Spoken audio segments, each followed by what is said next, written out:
जय हिंद मेरे प्रिय विद्यार्थियों। आज हम पढ़ते हैं कबीर ग्रंथावली पर डॉक्टर श्याम सुंदर दास जी का दृष्टिकोण, हिंदी साहित्य का अमूल्य योगदान।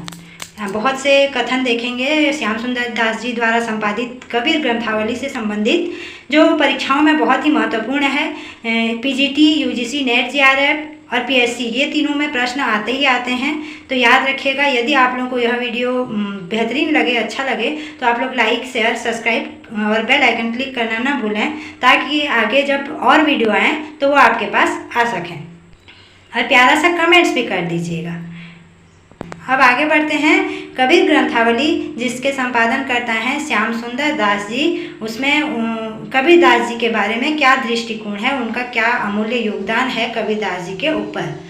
बहुत से कथन देखेंगे और बहुत से चर्चा करेंगे कबीर दास जी के बारे में, इसमें जो परीक्षाओं में प्रश्न बनते हैं। कबीर दास जी के बारे में श्याम सुंदर दास जी अपने कबीर ग्रंथावली की भूमिका में कहते हैं, आज इस बात को, यानी याद रखिएगा, यहाँ पे दो रचनाओं की बात कही जा रही है जो प्रत्यक्ष नहीं हुआ था और रिसर्च के बाद ही हुआ है, शोध करने के बाद। ठीक है, याद रखिएगा। आज इस बात को 5-6 वर्ष हुए होंगे जब काशी नागरी प्रचारणी सभा में रक्षित हस्तलिखित हिंदी पुस्तकों की जांच की गई थी, तो उनकी सूची बनाई गई थी। उस समय 2 ऐसी पुस्तकों का पता चला था, याद रखिएगा, 2 ऐसी पुस्तकों का पता चला था जो बड़े महत्व की थी, पर जिनके विषय में किसी को पहले कोई सूचना ही नहीं थी। याद रखिएगा, इससे पहले कोई सूचना नहीं था और ये उसको उजागर किए थे, अपना किए हुए थे उस संपादित पुस्तक में, कबीर ग्रंथावली में। तो याद रखिएगा ये कथन। और श्याम सुंदर दास जी फिर लिखते हैं कबीर ग्रंथावली में, इसमें से एक तो सूरसागर की हस्तलिखित प्रति थी और दूसरी कबीरदास जी के ग्रंथों की 2 प्रतियां थीं। कबीरदास जी के ग्रंथों की इन 2 प्रतियों में से एक तो संवत 1561 की लिखी है और दूसरी संवत 1881। इसको याद रखिएगा, 1561 याद रखिएगा, संवत 1561 में लिखी थी और दूसरा संवत 1881 में। संवत और ईस्वी में बहुत अंतर है। बहुत से विद्यार्थी हैं जो पूछते हैं कि संवत और ईस्वी में क्या अंतर है, तो याद रखिएगा 57 वर्ष का अंतर है। याद रखिएगा 57 वर्ष का। यदि मान लीजिए आपका संवत से ईस्वी या ईस्वी से संवत बनाना है, तो ईस्वी से यदि संवत बनाएंगे तो 57 प्लस कर लेंगे, और यदि ईस्वी से, ये संवत से आप ईस्वी बना रहे हैं तो -57 कर देंगे, तो वो आ जाएगा आपका उत्तर। ठीक है, परीक्षा में पूछा जाता है संवत और ईस्वी के बारे में भी। श्याम सुंदर दास जी का कबीर ग्रंथावली में से फिर से कथन देखिए, दोनों प्रतियों को देखने पर यह प्रकट हुआ है कि इस समय कबीर दास जी के नाम से जितने ग्रंथ प्रसिद्ध हैं उनका कदाचित 10 भी इन दोनों प्रतियों में नहीं है। यद्यपि इन दोनों प्रतियों के लिपि काल में 320 वर्ष का अंतर है, पर फिर भी दोनों में पाठ भेद बहुत ही कम है। यानी कि जो वो कबीर दास जी के हस्तलिखित सूरसागर था, उसको और अभी के सूरसागर को देखा जाए तो बहुत ही अंतर है। मतलब कि दोनों प्रतियों में कदाचित 10 भी इन दोनों प्रतियों में नहीं है। यानी कि 10 यानी 10वां अंश जिसको कहा जाए, 10वां अंश भी उस प्रति में नहीं है जो हस्तलिखित प्रति में मिला। ठीक है, याद रखिएगा, ये प्रश्न बहुत पूछे जाते हैं परीक्षाओं में। अब देखिए और क्या कहे हैं कबीरदास जी के बाद। संवत 1881 के प्रति में संवत 1561 वाली प्रति के अपेक्षा केवल 131 दोहे और 5 पद अधिक हैं। उस समय यह निश्चित किया गया कि इन दोनों की हस्तलिखित प्रतियों के आधार पर कबीरदास के ग्रंथों का एक संग्रह प्रकाशित किया जाए। यह कार्य अपने पंडित अयोध्या सिंह जी उपाध्याय को सौंप दिया गया और उन्होंने इसे सहर्ष स्वीकार कर लिया, पर पीछे से समयाभाव के कारण वे यह न कर सके। तब यह मुझे सौंपा गया। मैंने यथा समय यह कार्य प्रारंभ कर दिया। याद रखिएगा। फिर ये कहते हैं कबीर ग्रंथावली में अपने, इस संस्मरण का मूल आधार संवत 1561 में लिखी जो हस्तलिखी प्रति है, यानी कि जो सूरसागर और ऊपर आप देखें तो ये 1961 में जो लिखी हस्तलिखित प्रति है, यह प्रति खेमचंद के पढ़ने के लिए मूलक दास ने काशी में लिखी थी। यह पता नहीं लगा कि ये खेमचंद और मुलकदास कौन थे। याद है, ये देखिए इसका जो प्रति लिखे हैं, कौन लिखे हैं, मुलकदास और खेमचंद। याद रखिएगा, खेमचंद और मुलकदास, यानी कि कबीरदास जी के जो रिसर्च कर रहे थे वो वही लिखे हैं सब। तो याद रखिएगा, हस्तलिखित अलग हो जाते हैं और टाइपिंग अलग हो जाता है। श्याम सुंदर दास कबीर ग्रंथावली, क्या ये मुलकदास जी कबीरदास जी के वही शिष्य तो नहीं थे जो जगन्नाथपुरी में जाकर बसे? यानी कि जो मुलकदास कहा जाता है, आप लोग सुने होंगे, तो जगन्नाथपुरी में जो ये कहीं यही शिष्य तो नहीं है मुलकदास कबीरदास के, यह कहा जा रहा है, जाकर बसे और जिनकी प्रसिद्धि खिचड़ी का वहाँ अब तक भोग लगता है। यानी मुलकदास जी का जो खिचड़ी है वो अब तक भी जगन्नाथ, आप लोग पुरी जाएंगे, ये उड़ीसा में है, पुरी जब जाएंगे वहाँ जगन्नाथपुरी में आप दर्शन करेंगे तो वहाँ पे एक भोग लगता है, यानी प्रसाद लगता है, जिसको 56 भोग कहा जाता है। और बहुत अद्भुत है वहाँ के रसोई, यानी 50 भी घड़े रख दिया जाए, 55 भी बर्तन रख दिया जाए तो सबसे ऊपर वाला खाना पहले बनता है और नीचे वाला बाद में, लेकिन चूल्हा नीचे ही जल रहा होता है। ये आज तक कोई भी साइंस उसको ढूंढ नहीं पाया है, खोज नहीं कर पाया है, तो इसको देवीय नहीं शक्ति नहीं कहेंगे तो और क्या कहेंगे। ठीक है, जगन्नाथपुरी में जाकर बसे और जिनकी प्रसिद्धि खिचड़ी का वह अब तक वहाँ पे भोग लग रहा है। ठीक है, अब आगे बढ़ते हैं, अपने कथन में क्या कहते हैं कबीर ग्रंथावली के बारे में। देखिए श्याम सुंदर दास जी, मेरा गुरु बनारसी चेला समुंदर तीर, मेरा गुरु बनारसी चेला समुंदर तीर, पंक्ति कबीरदास की अपने गुरु के लिए कहे थे। यानी कबीरदास अपने गुरु के लिए कहे थे कि मेरा गुरु बनारसी चेला समुंदर तीर। ठीक है, बनारस के समंदर के तीर हैं। कबीरदास जी का निधन संवत 1575 में हुआ था, यानी प्रमाणित तो नहीं कहा जाएगा, लेकिन संवत 1575 देखने को मिलता है। यह प्रति उनकी मृत्यु के 12 वर्ष पहले की लिखी हुई है। अंतिम 14 वर्षों में कबीरदास जी ने जो कुछ कहा था, यद्यपि वह उसमें सम्मिलित नहीं है, तथापि इसमें संदेह नहीं कि संवत 1561 तक की कबीरदास जी की समस्त रचनाएं इसमें संग्रहित हैं। यह प्रति क मानी गई है। इसमें इसके प्रथम और अंतिम दोनों पृष्ठों के चित्र इस पुस्तकीय संस्मरण के साथ प्रकाशित किए जाते हैं। अब देखिए कबीर ग्रंथावली में फिर से श्याम सुंदर दास जी के सभी कथन, श्याम सुंदर दास जी के कबीर ग्रंथावली जो संपादित किए थे वो पुस्तक उसी से ही लिया गया है, याद रखिएगा। दूसरी प्रति ख मानी गई है। यह संवत 1881 की लिखी है, अर्थात इस प्रति के और क प्रति के लिपि काल में 320 वर्षों का अंतर है। याद रखिएगा कितने वर्षों का, 320 वर्षों का अंतर है।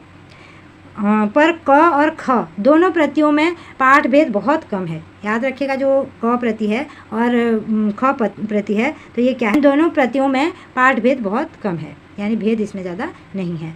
ख प्रति में और क प्रति की अपेक्षा 131 दोहे और 5 पद अधिक हैं। याद रखिएगा। अब आगे बढ़ते हैं।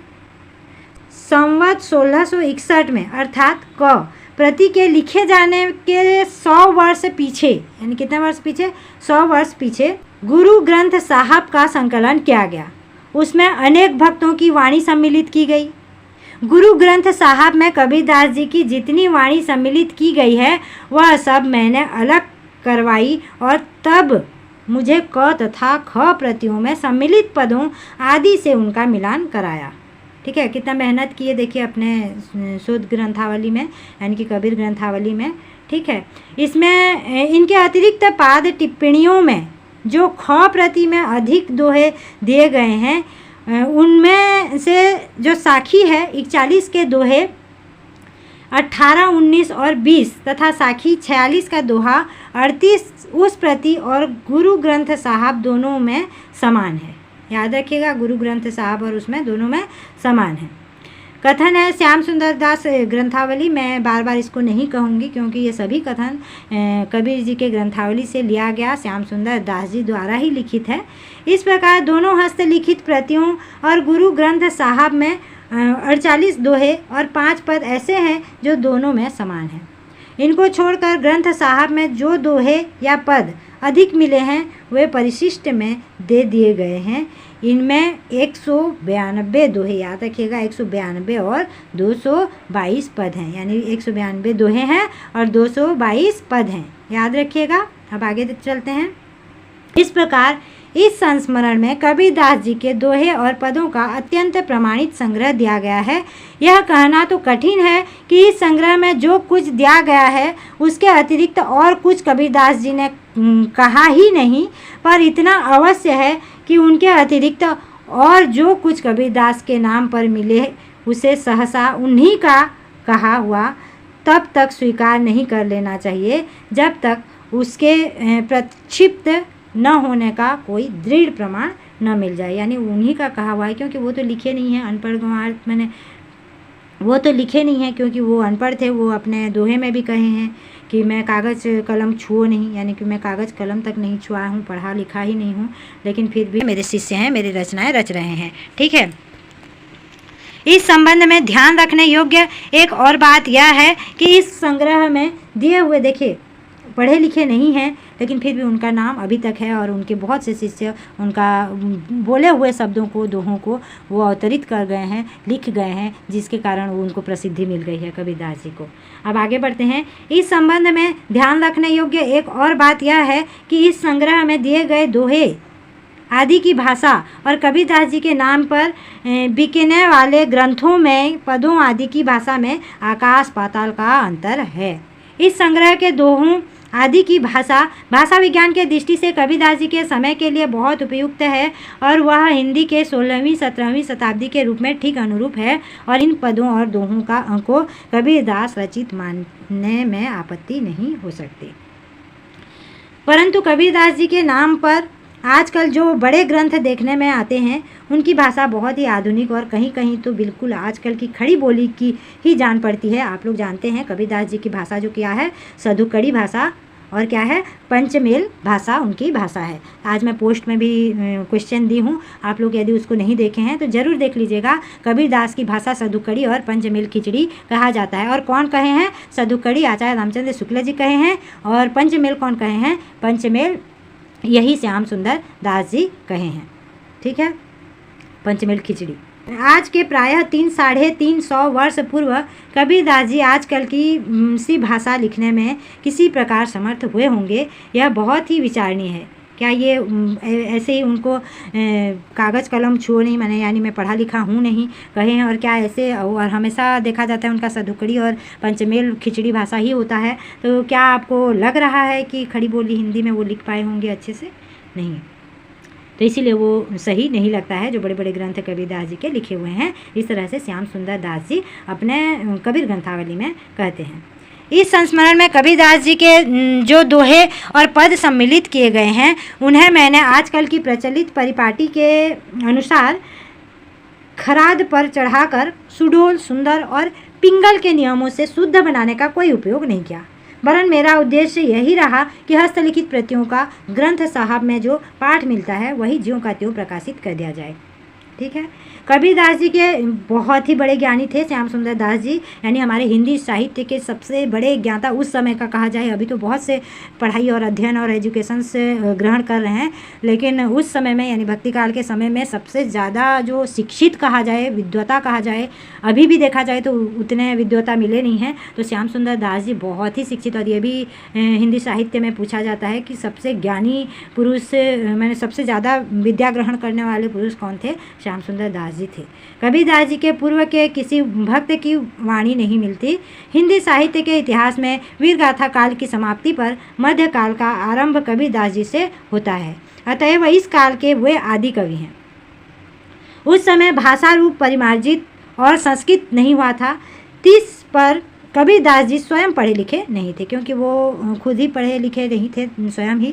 उन्होंने जो कुछ कहा यानी जो कहते थे वह अपनी प्रतिभा या भावुकता से विभूषित हो जाता था, यानी वो जो भी कह देते थे वो अपने जो प्रतिभा होती थी, भावुकता होती थी, वही विषुभूत होकर कहा जाता था। बाकी जो शिष्य हैं वो लिख लेते थे उसको। मैं ऊपर भी आप लोगों को बार बार बताई हूँ कि ये पढ़े लिखे नहीं थे और खुद स्वयं वो लिखे हैं कि मैं पढ़ा लिखा नहीं हूँ। ठीक है। उनमें कवित्व उतना नहीं था जितनी भक्ति और भावुकता थी, यानी उसमें कवित्व नहीं था, यानी कि वो छंद शैली या ये शैली में नहीं लिखा करते थे। हालांकि उनका दोहा था, लेकिन कोई एक पर्टिकुलर भाषा जिसको कहा जाए कि सिर्फ खड़ी बोली या फिर ब्रज भाषा या अवधी, ऐसे किसी में नहीं लिखे हैं कबीरदास जी। जो मुँह चले यानी कि जो भी पंजाबी अवधी सब मिला जुला के ये अपना जो सधुकड़ी भाषा या पंचमेल भाषा था, इससे वो रचना मैंने मुँह में जो बोल देते थे वो क्या करते थे, उनके जो शिष्य थे वो लिख लेते थे। उनकी अटपट वाणी हृदय में चुभने वाली थी, यानी उनकी जो अटपट वाणी थी वो हृदय में चुभता था। अतएव उसे ज्यों का त्यों प्रकाशित कर देना ही उचित जान पड़ा और यही किया भी गया है। हाँ, जहाँ मुझे स्पष्ट लिपि दोष देख पड़ा वहाँ मैंने सुधार दिया है, और वह भी कम से कम उतना ही जितना उचित और नितांत आवश्यक था। ठीक है, वो सुधार किए हैं कुछ शब्दों को जो मात्रा मिस्टेक वगैरह था, लेकिन उतना ज़्यादा भी नहीं किया हूँ जो उसका अर्थ का अनर्थ हो जाए। ठीक है, एक और बात विशेष ध्यान देने योग्य है, कबीरदास जी की भाषा में पंजाबीपन, यानी देखिए मैं अभी आप लोगों को बोली पंजाबी भाषा का बहुलता उसमें देखने को मिलती है, बहुत से भाषाओं का मिला हुआ ये है, इसीलिए पंचमेल या सदुक्कड़ी भाषा कहा जाता है। पंचमेल खिचड़ी यानी कि वो एक ही भाषा में नहीं किए हैं, मतलब ब्रज में या अवधि ऐसे कुछ कवित्व शैली में नहीं किए हैं। कबीरदास ने स्वयं कहा है कि मेरी बोली बनारसी है। इस अवस्था में पंजाबीपन कहाँ से आया?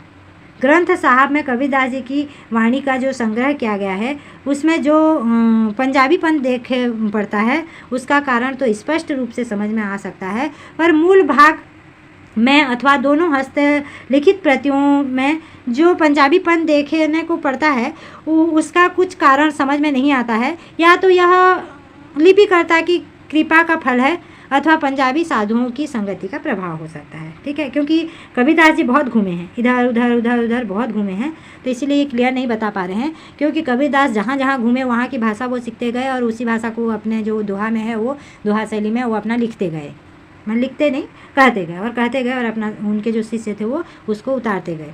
कहीं कहीं तो स्पष्ट पंजाबी प्रयोग और मुहावरे आ गए हैं जिनको बदल देने से भाव तथा शैली में परिवर्तन हो जाता है। यह विषय विचारणीय है। मेरी समझ में कबीरदास जी की वाणी में जो पंजाबीपन देख पड़ता है उसका कारण उनका पंजाबी साधुओं से संसर्ग ही मानना समीचीन होना चाहिए होगा। इस संस्मरण के साथ कबीरदास जी के 2 चित्र प्रकाशित किए जाते हैं। एक तो कलकत्ता म्यूजियम से प्राप्त हुआ है और दूसरा कबीरपंथी स्वामी युगलानंद जी से मिला है। दोनों में से किसी चित्र का कोई ऐसा प्रमाणित इतिहास नहीं मिला जिसकी कुछ जांच की जा सकती, पर जहां तक मैं समझता हूं वृद्धावस्था का चित्र ही जो कबीरपंथी साधु युगलानंद जी से प्राप्त हुआ है अधिक प्रमाणित जान पड़ता है। ऊपर आप लोग कबीरदास जी का चित्र भी देखे होंगे जो वृद्धावस्था ही दिखता है, और भी पुस्तकों में आप लोग देख सकते हैं वृद्धावस्था ही चित्र दिखता है, और थंबनेल में भी जो मैं डाली हूँ देखिएगा वो भी क्या है वृद्धावस्था का ही उनका चित्र है, यानी बचपन का या फिर कम उम्र का नहीं है। इस ग्रंथ का परिशिष्ट प्रस्तुत करने में मेरे छात्र अयोध्यानाथ शर्मा MA ने बड़ा परिश्रम किया है। यदि वे यह कार्य न करते तो मुझे बहुत कुछ कठिनता का सामना करना पड़ता। इसी प्रस्तावना के लिए सामग्री एकत्र करने और मैंने इसी जो प्रसार यानी कबीर ग्रंथावली है इसके प्रसार के लिए जो सामग्री इकट्ठा की इनके 2 छात्र बहुत ही सहयोग किए थे। एक तो आप लोग ऊपर देखे अयोध्यानाथ शर्मा MA का छात्र था, और दूसरा देखिए पंडित पीताम्बर दत्त बर्थवाल MA का छात्र वो भी था। ये दोनों ने सहयोग किए और अपना बहुत ही अमूल्य समय उनको देते हुए कबीर ग्रंथावली में सहयोग किए। अब अगले वीडियो जब आएगा उसको भी आप लोग ज़रूर वॉच करिएगा। अध्ययन एक ऐसी चीज़ है कि आप जब तक उसको बार बार नहीं पढ़ेंगे तो कभी भी आप लोग उसमें आगे नहीं बढ़ पाएंगे, सफलता नहीं हो पाएगी।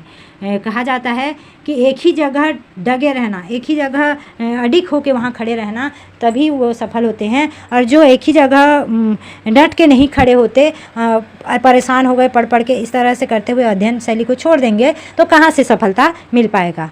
मेरे प्रिय विद्यार्थियों, आप सभी को धन्यवाद।